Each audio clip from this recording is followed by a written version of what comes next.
लेकिन सर, उस बीच में एक सवाल ये उठता है कि आपने बहुत लंबा समय काफी मुश्किलों में गुजारा है। उस वक्त आपने अपने अंदर की श्रद्धा को, अपने अंदर की भावना को कैसे जीवित रखा? कभी विचलित भी हुए क्या? तो देखिए, यूं पहले ही पढ़ चुके थे, संन्यास ले चुके थे, चूंकि हम इस दिशा में थे कि हमें विचलन का कारण नहीं था। तकलीफें हुई, कष्ट हुए, मानसिक तो सब आघात जो होते हैं, इसमें वर्णन क्या करना है, जो सही लोग समझते हैं, बहुत कुछ इसके वजह में कहा सुना गया है। और मैं पता नहीं कौन चीजों को याद नहीं करना चाहता हूँ, जो जिससे निकल गई वो निकल गई।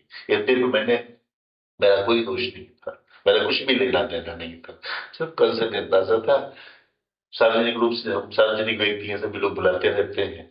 मुझे भी कर्नल पुरोहित ने अभिनव भारत के प्रोग्राम में चीफ गेस्ट के रूप में बुलाया था, भोपाल में। और उस समय सरकार ने हमको राज्य मान्य किया था। उसके डॉक्यूमेंट्स कोर्ट में लगे हुए हैं। मेरे पास राउंड द क्लॉक सिक्योरिटी थी, पीएसओ थे। लेकिन इस पूरे केस में जब जांच की गई तो कहा गया कि षड्यंत्र भोपाल में किया गया था। एक मीटिंग हुई थी गुप्त, जहां पे षड्यंत्र किया गया है ब्लास्ट का। लेकिन बाद में उस पेपर, उस जो लिखा हुआ है सिक्योरिटी में, हमारे राउंड ब्लॉक पुलिस सिक्योरिटी है, उस पुलिस सिक्योरिटी के एक भी आदमी का बयान क्यों नहीं लिया गया? जब राउंड ब्लॉक सिक्योरिटी गवर्नमेंट ने दे रखी है, फिर मुझे बताया गया मैं राम मंदिर में रुका हूँ, जबकि मैं वीपीएपी गेस्ट हाउस में रुका हुआ था। तो ये सब बहुत सी बेशरमताएं थी। कुल मिला के एक षड्यंत्र था। मैं तो एक कार्यक्रम में गया था, उन्होंने बुलाया था चीफ गेस्ट में, वहां पे उसी कार्यक्रम की आड़ लेकर के कि मैं ये सब करता धरता हूँ।